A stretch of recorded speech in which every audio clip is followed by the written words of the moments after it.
Thank you very much. What a group of people. We love this group. You voted for me. They never had a chance in Pennsylvania. They never even had a chance. But I'm thrilled to be back in this beautiful Commonwealth at the legendary Mon Valley Works Irving plant, with the proud Pennsylvania patriots who are the heart and soul of U.S. Steel. Thank you very much. That's great. Oh, you're going to be happy. You're going to be happy. There's a lot of money coming your way. It's a lot of money.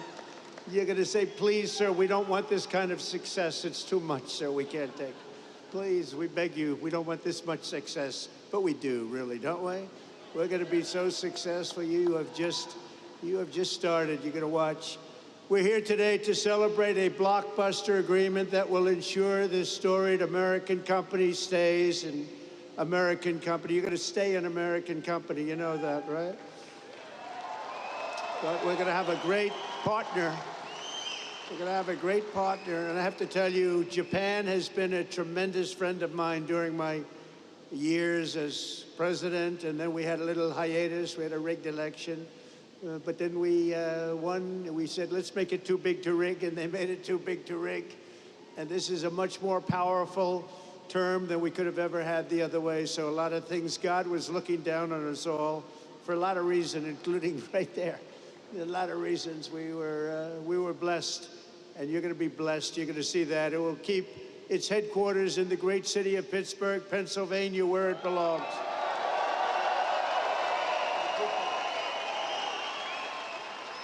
For generations, the name United States Steel was synonymous with greatness, and now it will again be synonymous with greatness. That's what it's going to be. The best and strongest steel on earth will forever be made in America and made in Pennsylvania. And I want to thank a man that I saw right at the beginning of this whole thing, during my first term, as we call it, U.S. Steel President Dave Burritt. Dave, thank you very much, wherever you may be. Wherever you may be. Thank you, Dave. And he came to the White House and he said, sir, we're in trouble. We need help. He was put there to save the company, right? I remember it so well, like yesterday. He was put there, they hired him to save the company. And he came up and he said, we need help, sir. I said, what can we do? Because all the steel companies were going south. They were all in trouble. He said, if you could get tariffs, sir, and save this company. And I thought about it. I studied it up real quick. It took me about 2 minutes. And I said, Dave, I think we're going to make you very happy. And we did make you happy, didn't we? We saved the company. We put 25% tariffs on your company. So we had protection. We were protected from outside horrible influence, including dumping, where they were dumping steel all over the United States. And we saved it. It was a great honor. And Dave was really the first one that brought it to my attention, and I appreciate it, Dave. You did a good job. You did a good job.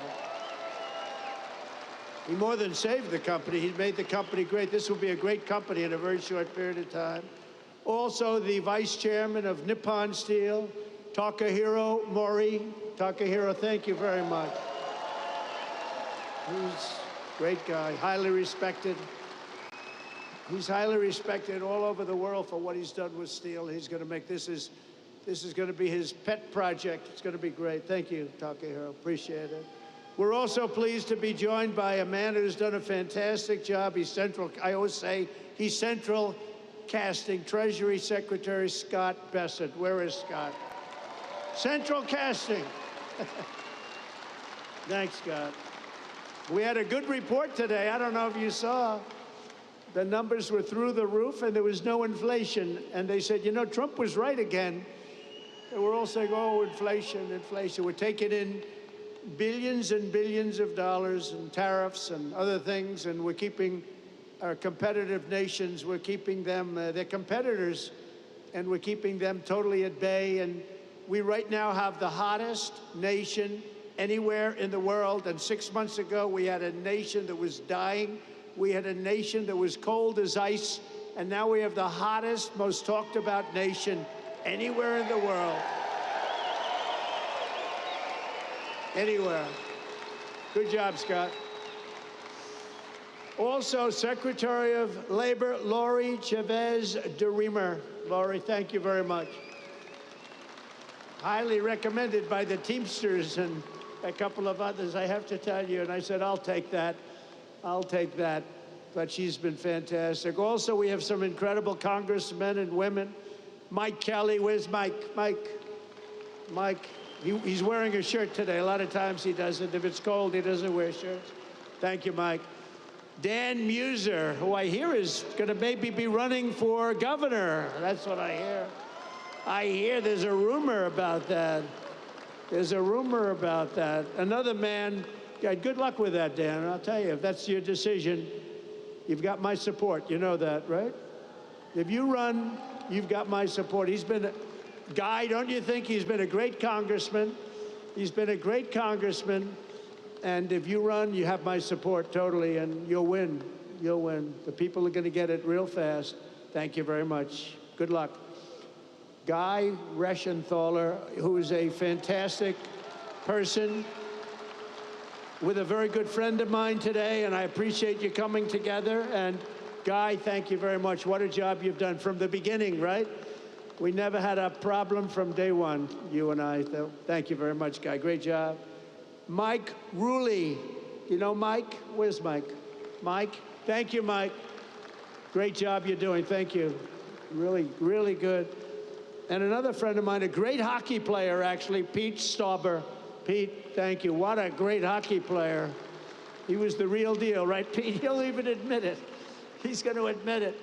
Pennsylvania Senate President Pro Tem Kim Ward. Thank you. Good job, Kim. Good job. Thank you. A woman who's an incredible writer, actually. She understands what they call the Rust Belt. We won't be able to call this section a Rust Belt anymore. It'll be a golden belt. It'll be a golden dome, right? It'll be part of a golden dome that we're building to save everybody's lives. But this is a woman who's really fantastic. She's a brilliant writer. She just got signed up by, of all groups, the Washington Post, that's big time.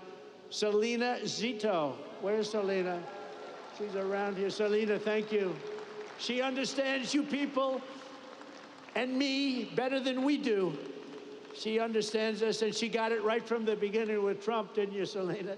She said right early on, guess what? He's going to win. That was when people were saying, really, is he running? He's only doing this for fun. She said, no, he's going to win. And I wouldn't say it's fun, but boy, are we doing progress, right? We're making big progress.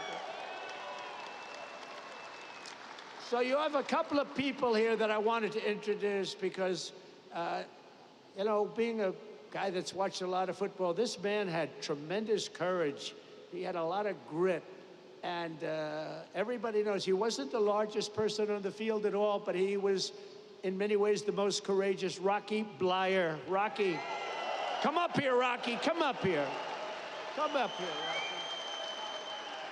Come up here, Rocky. He's such a great heart. Come on up here, Rocky. Wow. And two other people I want to bring up because I'm a fan of your Steelers. And I happen to think a really good quarterback is a man named Mason Rudolph. And I think he's going to get a big shot. He's tall, he's handsome, got a great arm. And I have a feeling he's going to be the guy. So Mason Rudolph, come up here. And also a safety who's an absolute killer, Miles Killebrew. Do you know Miles? Come on up here, Miles. Come on up here, fellas.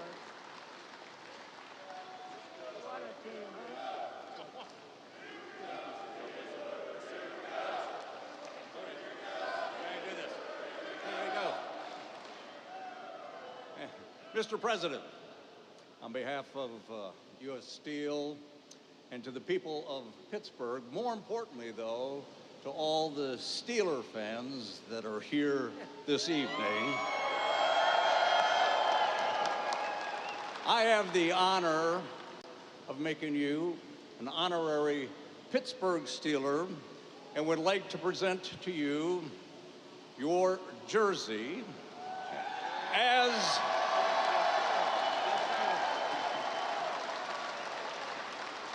With the number 47 as the 47th President of the United States, a number that hangs in the National Football League Hall of Fame, I'd like to present to a Hall of Fame president. Please accept it.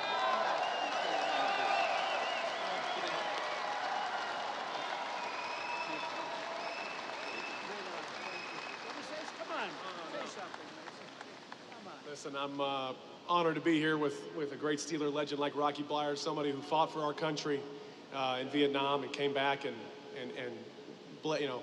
played some great football for the black and gold. Awesome to be here, a part of this big investment in Pittsburgh. Go Steelers.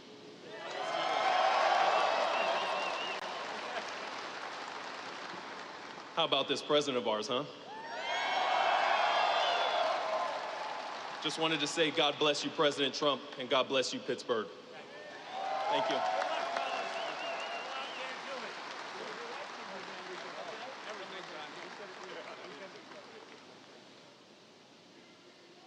Thank you very much, everybody.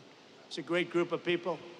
And he did have a lot of courage, didn't he? Not that big. It's like, okay, I said, Rocky, I've had you up to here. But boy, does he have a heart, right? Hearts, it's all about the heart. Also, Senator Dave McCormick, who had a great election victory, and he sends his regards. He's trying to get a certain bill through that's going to give you the largest tax cuts in history, and we got to get it done. So thank you to Dave. He's been great. Perhaps most importantly, let me thank the tough, hardworking members of the United States Steelworkers Local 2227 and the United States Steelworkers Local 1219 and the United States Steelworkers Local 1557. You people are amazing, and look what you've been able to do. Look what you've been able to do. This is a big deal today. This is a big deal. You know, I have to tell you about Nippon. They kept asking me over, and I kept rejecting it. No way, no way, no way. And after about 4 times, I said, you know, these people really want to do a great thing. They really want it. And they're putting up, you know, billions of dollars, and they're going to do this plant and other plants, and it's great, and you're going to have control, you're going to maintain control, and nobody would put up money like that. And every time, Dave, I think you'll say, every time they came in, the deal got better and better and better for the workers, because I didn't give a damn about anybody else, if you want to know the truth. And the rest of them, they'll take care of themselves. But for the workers, and I have no doubt that Nippon and Dave and everybody else, we're all working together, and I'm going to be in Washington. I'm going to be watching over it, and it's going to be great. But there's unbelievable spirit for what you're doing, and I'm telling you, you're going to find out that the great people of Japan, and we love them. You know, Shinzo Abe was my friend. He was a great Prime Minister of Japan. And unfortunately, he's no longer with us. You know what happened with Shinzo. But he was a great friend of mine, an amazing man. And it's an amazing country, and you're going to have a tremendous relationship. So thank you very much. We very much appreciate it.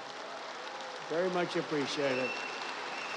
For more than 124 years, the men and women of U.S. Steel have poured the molten metal and forged the tempered beams that built America's railroads, bridged mighty rivers, and raised up towering skyscrapers like the ones we have in New York. 100 stories high and much higher than that. The city of Pittsburgh used to produce more steel than most entire countries could produce. And it wasn't even close, but our steelworkers know better than anyone. Decades of Washington betrayals and incompetence and stupidity and corruption cost this region over 100,000 steel jobs, and they melted away just like butter melts away. Between the year 2000 and 2016, more than half of all the jobs in Pittsburgh iron and steel mills were obliterated. They were just absolutely taken away. Just taken away like you take away candy from a baby. When I came into office 8 years ago, I proclaimed a simple but crucially important principle. If you don't have steel, you don't have a country. You don't have a country. You can't make a military. What are we going to do? Say, let's go to China to get our steel for the army tanks and for the boats and ships. A strong steel industry is not just a matter of dignity or prosperity and pride. It's above all a matter of national security, and it is.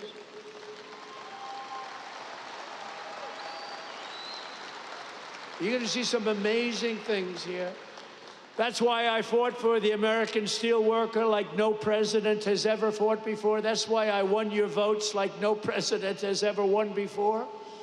And right from the beginning, it didn't take long. You got it right from the beginning. I think before I even opened my mouth, because even as a private citizen, I used to fight and say, what are you letting all of these countries come in and steal your jobs, bring them to other countries? Why do you let that happen? Not only here, but all over the country. In 2018, I imposed historic tariffs on foreign steel, and the results were amazing. You wouldn't have this plant right now if I didn't put on 25% and 50% tariffs. They were dumping steel, as you know, from China and from all over the world. They were dumping it all over our country, dumping it. And it was bad steel, it was garbage, but it was steel, and it was cheap as hell, and it was a terrible thing. And you wouldn't have had any steel mills. I don't think, Dave, they'd have a steel mill open in the country if we didn't do the tariffs. And it was just in time. It was just in time. They were closing up as fast as you can count. In a few short years, domestic steel production surged by more than 10 million tons. Imports from your foreign competitors dropped by 24% almost immediately. And more than $15 billion of investment poured into American steel throughout the United States, all because you had a president who stood up for our steel workers and put America first. I'm very proud of that one. Stood up for everyone else, too. But then came 4 calamitous years of a president who obviously wasn't doing the job. I'm trying to be nice, so you know, I have to be nice. But what he did to this country is a disgrace. Between the borders, millions and millions of people pouring through our borders from all countries all over the world. They came from the jails of the Congo. They came from all over South America, prisons, gangs, drug dealers, drug merchants. They came from mental institutions, the mentally insane. They were pouring into our country by the millions. They allowed this to happen to our country. But we're moving them out, or we're moving them out fast, or we're bringing them back to where they came from. We're having a lot of problems with the liberal judges in courts, the radical left crazy judges that, you know, they come in without courts. They pour into our country totally unvetted and unchecked. Nobody checked them. Nobody had any idea who they were. 11,888 of them were murderers. 50% of those over 11,000 people that were murderers, 50% murdered more than one person. And these people were allowed to come into our country by the Democrats, and you can never forget what they've done. And it's a single, we've beaten inflation. Look at what we've done. Look at the numbers that came out. The prosperity, now everything is good. First time ever, right track, wrong track. We're on a right track. First time in 28 years. But they allowed that to happen. I built almost 700 miles of wall. If we didn't have the wall, we could have never done what we did. Over 700 miles, but still they came because they didn't want to finish. They didn't want to close up any gap, the gaps that we had to keep so that we could get our equipment out, so we could get through. They didn't want to put up the final stages. It would have taken 3 weeks to put up the final stages. They said, no, we don't want the wall built. And I thought they were kidding, but they weren't. They wanted open borders, and what they let into our country can never be forgotten. The last administration granted tens of thousands of job-killing tariff exemptions to your foreign competitors. So they were afraid to take down the tariffs that I imposed because it was so good for our country, so much money. But what they did do, think of this, they gave exemptions, and they were so broad and so deep. And I guess you saw that, but the exemptions that they gave allowed foreign competitors to come in and steal our industry, steal our jobs, and bring them back home, and bring them home by the boatload. Crippling imports of foreign steel skyrocketed over the last 4 years like you have never seen before by over 30%. That's an incredible, crazy number. And imports of steel and rebar from Mexico exploded by more than 1,000%. We were getting our steel from Mexico. We were getting our steel from Canada. We were getting our steel from every place, but right here, it was then that we announced the crown jewel of our steel industry, U.S. Steel, was being sold into foreign hands with no protections for our great steel workers. And I said, there's no way we're going to let that happen. When I was watching over you, you don't even know it, I was watching over you, I tell you. Best people. You're the best people. You built this country. You know, you people built this country. You people and others like you built this country. By the time I came into office, many feared that the Mon Valley would lose up to 3,000 steel jobs, that U.S. Steel would close, and it was a fixture of the Pittsburgh skyline. It may never live for another week. We had times we thought we were going to live. You weren't living for another week. But I promised the people of Western Pennsylvania that I would never, ever let that happen. And as president, I kept that promise. Boy, did I keep that promise.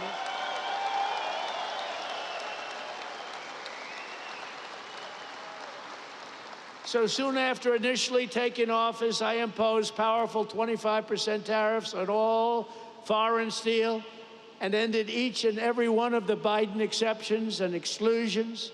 And today I have a major announcement. And are you ready to hear this?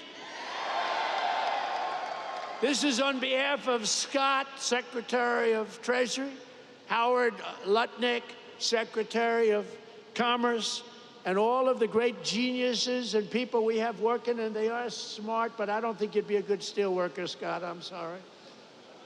We're gonna have to put a little more muscle content into that guy. But he's great at what he does.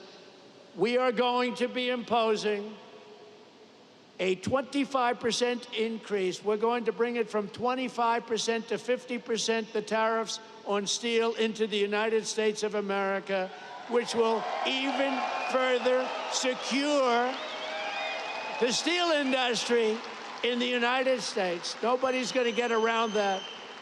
So we're bringing it up from 25%. We're doubling it to 50%. And that's a loophole. And by the way, I have to tell you, I believe that this group of people that just made this investments right now are very happy, because that means that nobody's going to be able to steal your industry. It's at 25%, they can sort of get over that fence. At 50%, they can no longer get over the fence. So congratulations to everybody and to you for making a great deal. You just made a better deal, right? I said to the group, would you rather have a 40% increase? Because I was thinking about 40 when I came. I said, would you rather have a 40% or a 50%? They said, we'll take 50. I said, I had a feeling you were going to say that.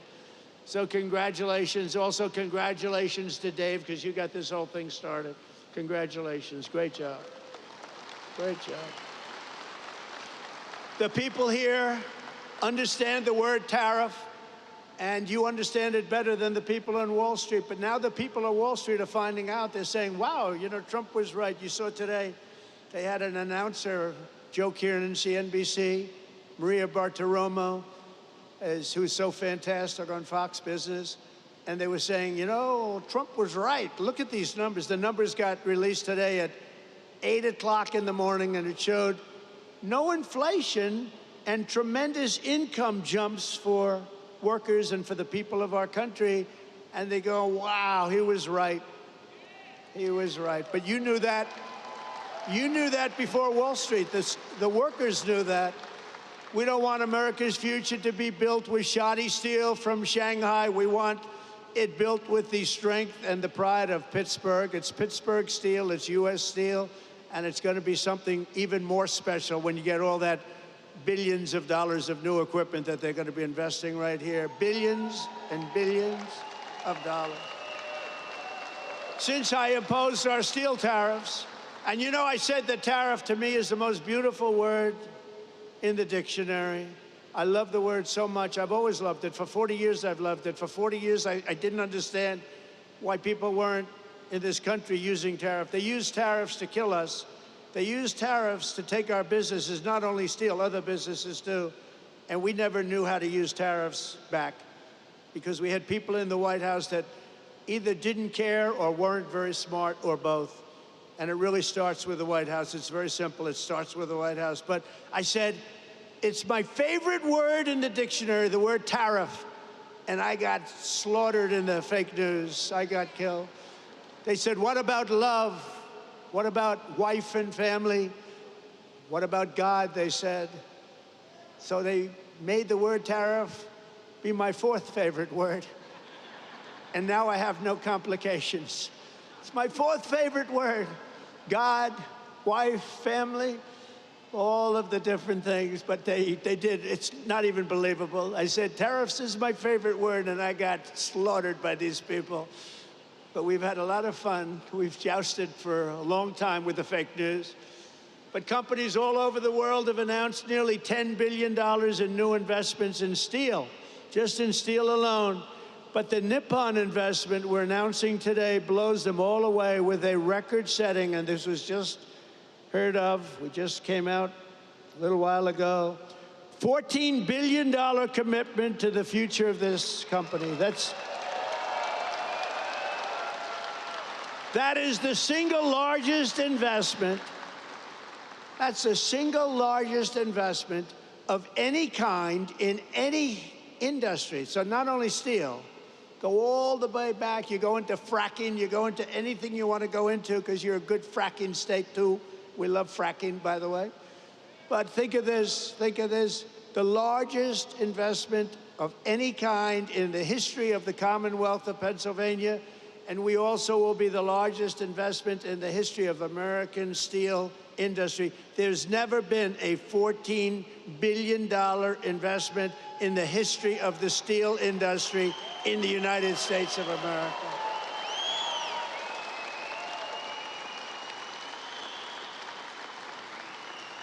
And Pittsburgh will very soon be respected around the world as the Steel City again. So I want to congratulate you.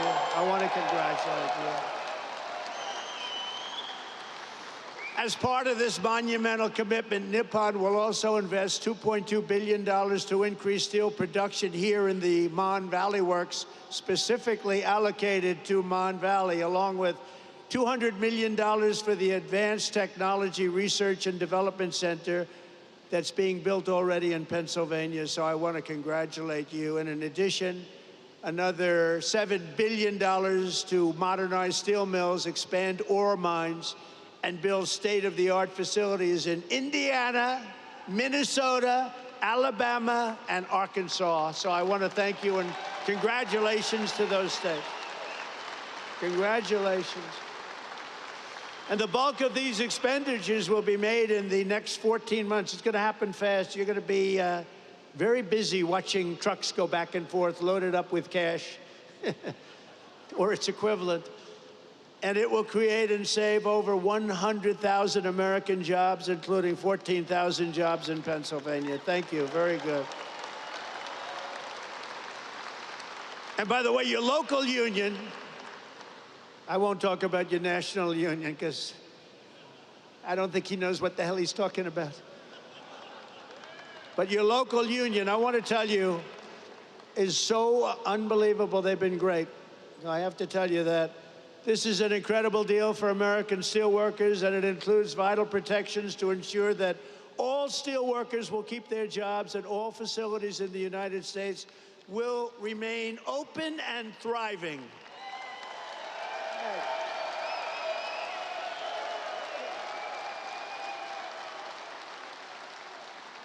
U.S. Steel will maintain.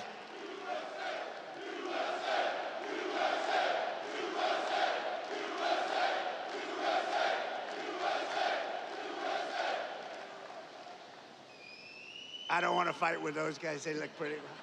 I'll never fight them. U.S. Steel will maintain all of its current operating blast furnaces at full capacity for a minimum of the next 10 years. And we have that as a commitment. But I don't even think you have to worry about that. You're not going to have to even think about that. Frankly, it won't matter because they're going to be here for a long time, a lot longer than that. There will be no layoffs and no outsourcing whatsoever. And every U.S. steel worker will soon receive a well-deserved $5,000 bonus. That's very rare. Thank you very much. That's great. That's importantly. For what you've gone through a lot. It's closing, it's not closing, it's opening, and you want to stay here. People say, well, we'll move to another place or we'll do chips, or we'll do something like chips. Somehow you don't want to do chips. I'm looking at these giant guys with the giant arms. You're not going to like doing chips. Most importantly, U.S. Steel will continue to be controlled by the USA. Otherwise, I wouldn't have done the deal. I wouldn't have done it.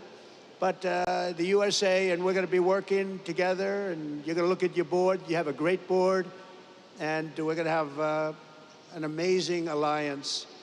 In this audience are many of the incredible workers who will really be bringing our steel industry roaring back to life, and it's going to roar, including a man who has supported me from the very beginning, the founder and steelworker of Steelworkers for Trump. In this area, I have some of these guys, they're great. And I had somebody in Michigan that was so great.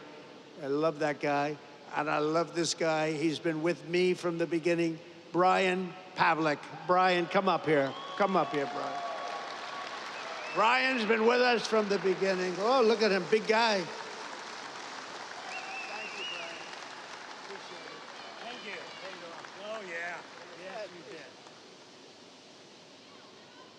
It's a great day to be an American steelworker. It's an honor to be on the stage with my hero and the greatest president ever, Donald J. Trump.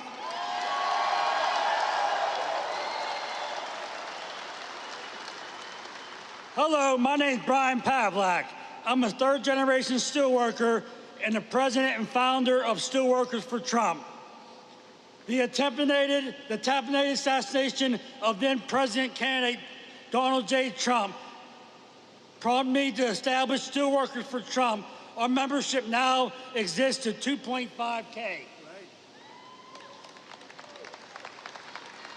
In my opinion, President Trump has demonstrated remarkable support for the American steel industry, surpassing the collective efforts of all other presidents combined.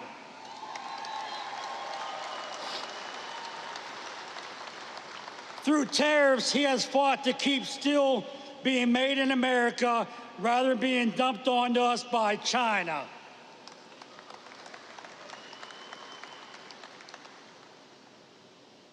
Through this deal, he has fought to keep us billions of dollars in investments that will secure jobs for generations to come.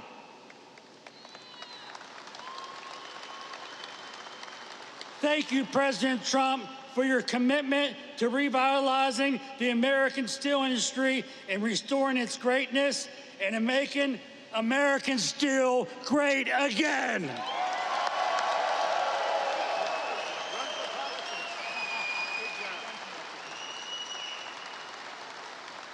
Thank you, Brian. Great guy. And he was with me right from the beginning, I think, Brian, right from day one, and I appreciate it. We won't forget it either.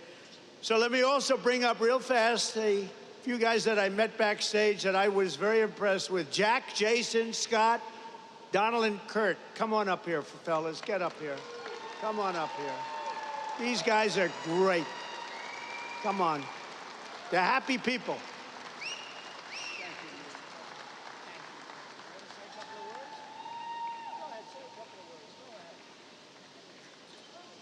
Thank you, Mr. President. I'm not prepared, but I can tell you I would rather be nowhere than where I am today with all of my U.S. Steel family, friends, and everybody that I love. Thank you very much. Thank you, Mr. Berg. Thank you, Mr. Maury, and most of all, thank you, Donald J. Trump.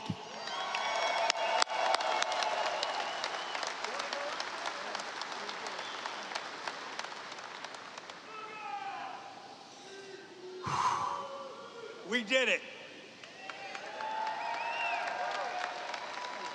I want to thank everyone for coming. Today is a great day. For those of you who don't know me, my name is Jason Zugai. I'm the former president, current vice president of Local 2227, and I've worked at this great plant for 28 years. I'm a third-generation steel worker working for U.S. Steel, and by the way, I'm damn proud of that.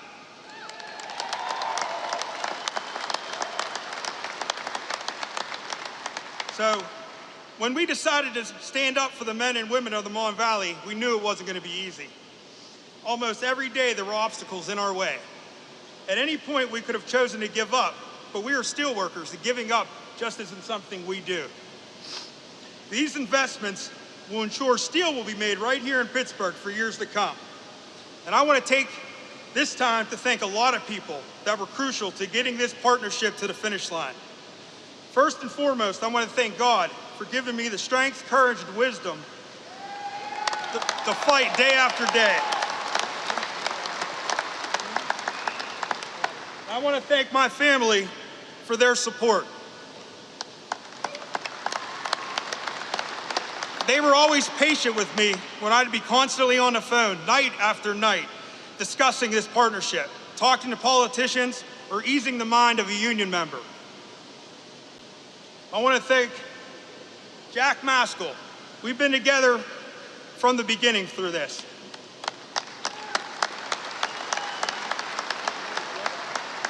From the many meetings together, DC trips that were nothing but business, to just brainstorming daily. Thank you, my brother. There's no one I'd rather have gone to this fight with. We did it. And I told you how bad I hate to lose. And we won, brother. We won.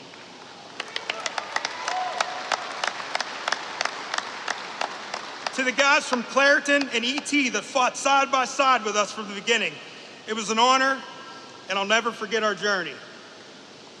I want to thank the local mayors who have stood toe-to-toe with us from the beginning. We greatly appreciate it.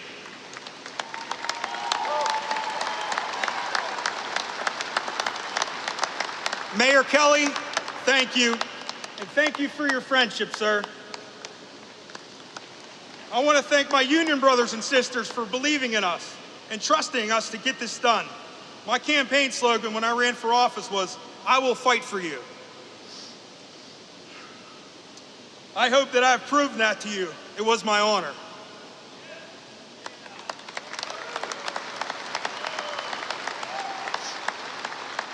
Selena Zito, thank you. From the wonderful articles you wrote and the social media posts and everything you have done behind the scenes, you are a rock star. Thank you.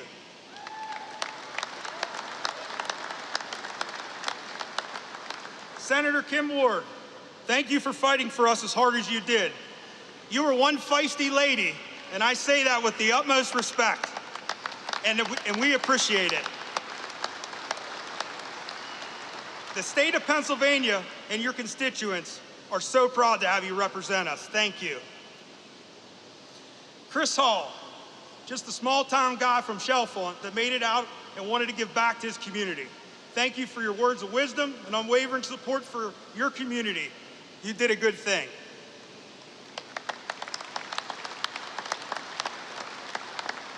Congressman Dan Muser, you took our meeting in DC personally and never wavered after that meeting. You fought for us in public, and that means the world to us. We will never forget your support, and you can count on ours as well. Thank you.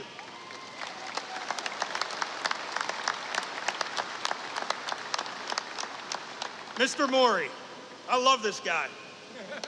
Thank you for taking the time to listen to our concerns and always making yourself available to answer all of our questions. This man has been disrespected and didn't deserve that. And I feel horrible that that happened to you. We will do everything in our power to see that never happens again. You have my word. These investments are life-changing for all the men and women here today and for our communities. I personally look forward to working with you for years to come. Thank you.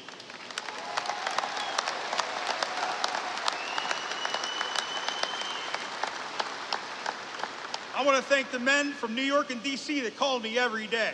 Every day. They gave me breaking news, advice, and guidance through this process. You might have been behind the scenes, but you definitely had a hand in getting this partnership to the finish line. Paul, Curtis, Chris, thank you.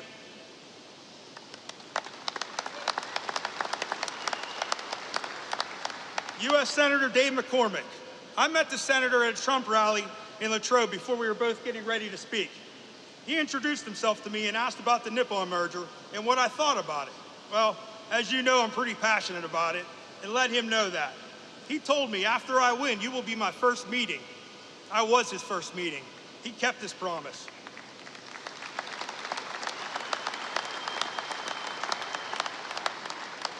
He asked all the tough questions during the meeting, and he gathered the facts. We met again last week to touch base, and he took it from there. Without his help, this partnership doesn't get done. Thank you, Senator, from the bottom of my heart. And last but not least, President Trump. What can I say? I never doubted you'd be there for us when we needed you. When our international endorsed Harris, we decided to take a stand for what we believed was right. That was to come out publicly and boldly in support of you. Although we aren't public speakers, we tucked our fears aside and did what any proud American would do. We thank you every day for risking your life and laying it all on the line for this country.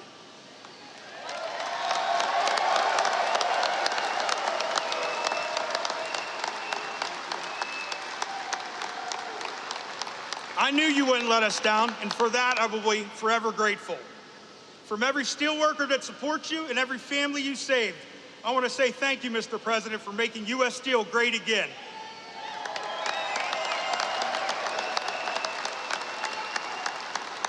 God bless America. God bless U.S. Steel. Thank you.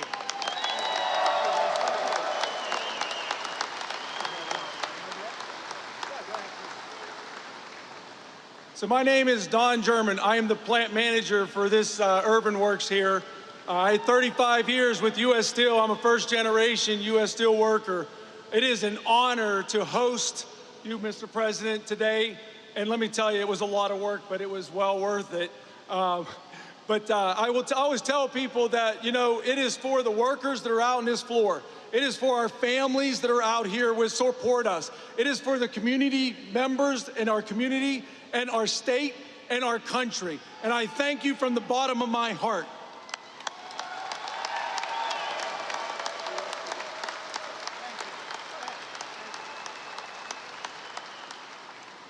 Good afternoon. As you know me, I'm Kurt Barshik. I'd like to tell Mr. President, the day I started at U.S. Steel, my supervisor at the blast furnace told me, "Kid, what are you doing here? Do you think this mill will be here? Look at Homestead. Look at Duquesne. They're not here. You're wasting your time." And I can stand here years later and think about our children, our grandchildren, our great-grandchildren that are gonna have family-sustaining, good-paying jobs, all because of President Trump. Thank you, President Trump. Thank you.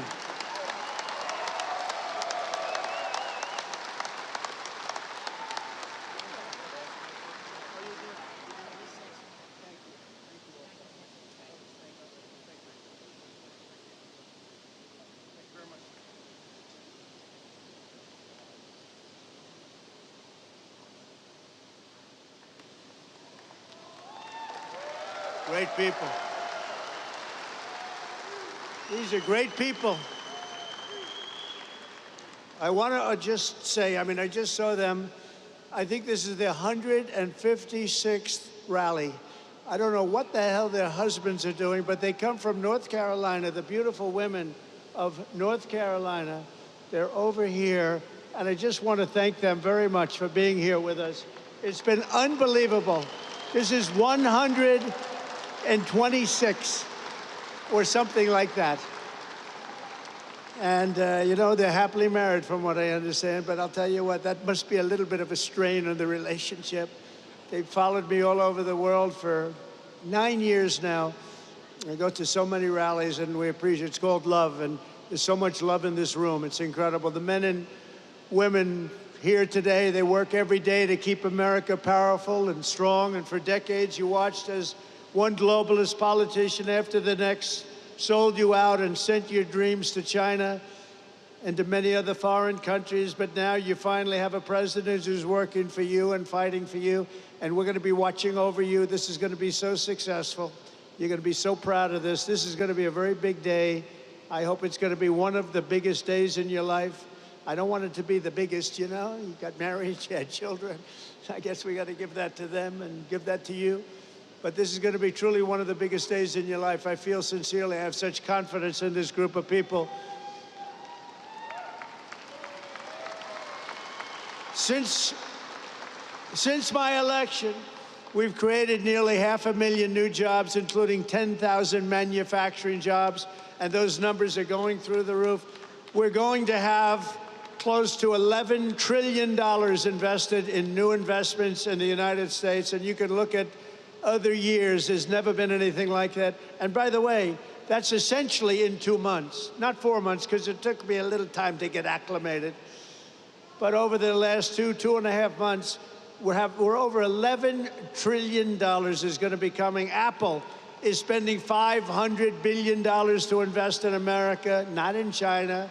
NVIDIA, $500 billion. TSMC, if you look at this one, TSMC, and this is a company the biggest in the world for chips, $200 billion at least. Amazon, $4 billion. Johnson & Johnson, $55 billion. Merck, Stellantis, General Motors are putting in billions and billions of dollars. We have it all done. It's going to be all with very little inflation. In fact, it was 2.1% in April, way down. You went through inflation that was probably the greatest inflation in the history of our country over the last 4 years. And now we have it down to around 2%. Grocery prices are down. Mortgage rates are down. Energy prices are down. And gasoline prices over Memorial Day weekend were the lowest they have been since 2003. Think of that. In fact, in a couple of states, gasoline, $1.98 a gallon. When have you heard that number lately? Income soared in April, up 0.8%, almost triple expectations, and we achieved the largest drop in consumer prices and the largest increase in consumer confidence since the pandemic, and actually probably about 20 years before the pandemic. Last month, we also cut the trade deficit in half, and that's the story of today. They can't believe it. The numbers just came. We cut, before we even get started, actually, we cut it in half, the trade deficit. And very importantly, have stopped the invasion of illegal aliens who are undercutting your wages and stealing your jobs. You saw that last month, 99.999%. Can you imagine? That was our cut. It's been, the border is closed, but it's open, and it'll always be open to people that want to come into our country legally. We want to have people come in legally, but we don't want to have them come in the way they allowed to come in. We've ended the flood of criminals, gang members, murderers, drug dealers, and human traffickers, and we're sending them back to the places from which they came. And the future of American workers is only getting brighter. I said before, and I'll say it again, we have the hottest country right now in just 4 months, but actually you have to go back to November 5th. Since November 5th, that was election day, we had the greatest election victory, they say, in 129 years, the most consequential election in 129 years. I don't know what 129 years was, but we'll check it out later on. We'll find out. Must have been something pretty good. But we have the most consequential. We won every swing state. We won the popular vote. We won the districts, 2,750 to 505. We're doing a job, and you're doing a job, and it's only because of you that we could have had that success. We're right now on the verge of passing the largest working class tax cuts in American history. We got to get that beautiful, big bill, beautiful, beautiful as it is. We got to get it passed. The Senate, call your senators. And I'll tell you, you have great people representing you. Your senators, your congressmen, you have great people. Every single Democrat House member voted to impose the largest tax hike in history.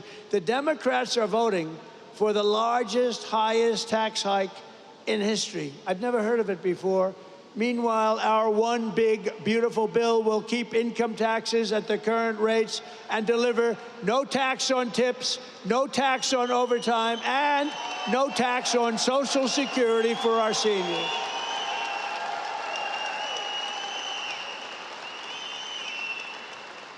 And we're going to make the interest payments, as you know, on cars. We're going to take the car payments and we're going to make them, those interest payments, you buy a car, you borrow money. We're going to make interest payments tax deductible, but only if the car is made in America, and that means made with American steel and steel from U.S. Steel.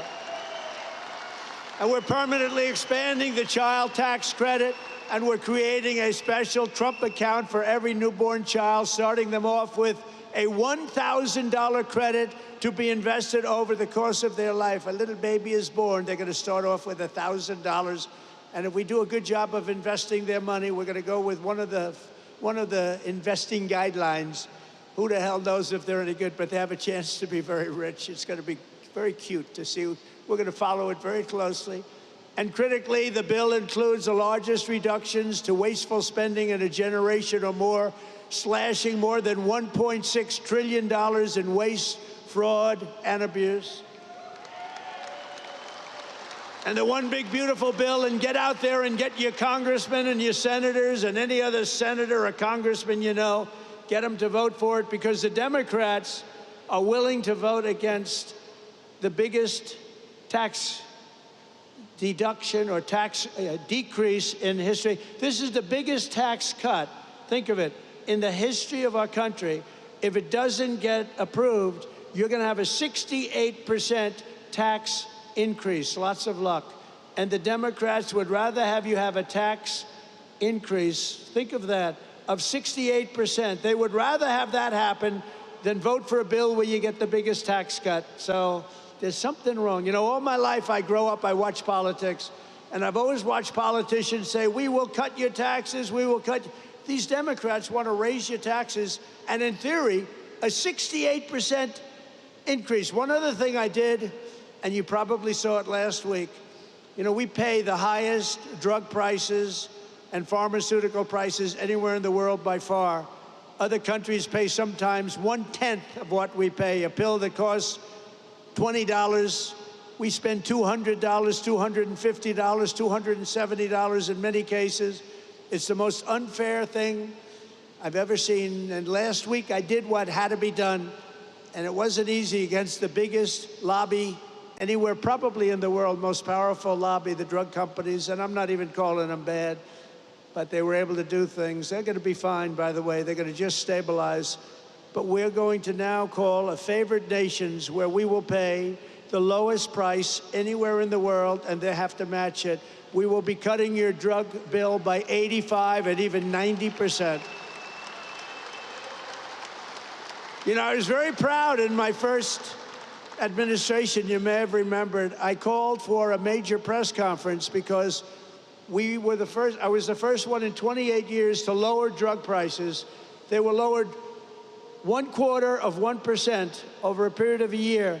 And I was so proud of that because nobody had ever had an administration where prices of drugs went down.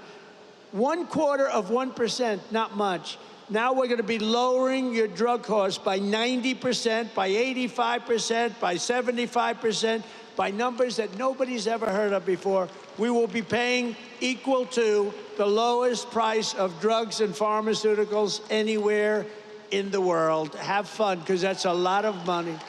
That's going to bring down Medicare. It's going to bring down the cost of, think of it, Medicaid. It's going to have an effect on everything, but it's going to have the biggest effect on your wallet. You're going to be saving a tremendous amount of money, and nobody else would do that but me. I have taken on some rather harsh critics over that because, again, that's the biggest lobby. They spend billions and billions and billions of dollars a year not to have that done. But I said it's really time to do it. So you're going to have the lowest drug prices anywhere in the world. With one big, beautiful bill, we will protect over 7 million jobs, raise take-home pay for American families by up to $13,000 per household. and reduce taxes for working-class Americans by as much as 13%. Those are big numbers. The bill will also remove 1.4 million illegal aliens from Medicaid and protect the programs for truly needy Americans.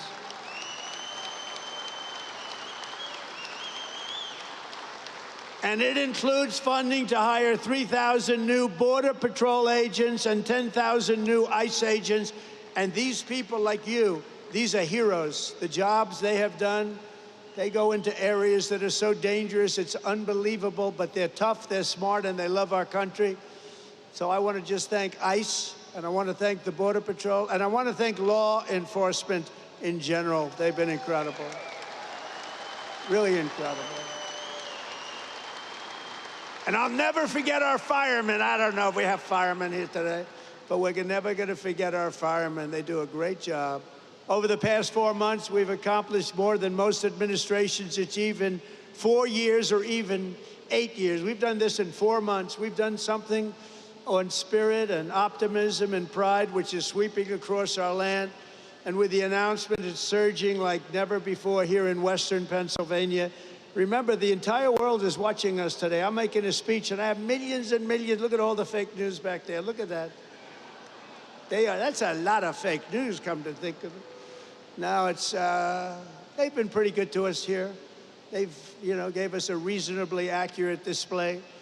But all over the world, look at that. All over the world, they're watching your local region and how well it's doing and how well it's going to do. For generations, the workers of this region have always been there for our country when we needed you most. You built this country from Pittsburgh to Pottstown, from Bethlehem to Hopewell, and from Washington County to right here in Western Mifflin. The foundries and blast furnaces of Pennsylvania have smashed foreign armies, strengthened the hulls of the world's greatest navy, raised up majestic cities, won 2 world wars, and made America into the richest, strongest, and most powerful country on the face of the earth. And it's suffered greatly over the last 4 years, but we're going to get it back, and we're going to get it back fast. It's almost back already. It suffered, though. It suffered. I'm not going to make any excuses.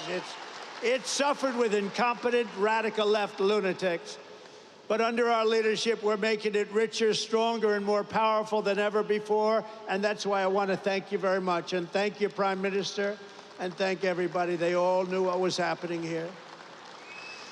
With the help of patriots like you, we're going to produce our own metal, unleash our own energy, secure our own future, build our country, control our destiny, and we are once again going to put Pennsylvania steel into the backbone of America like never before.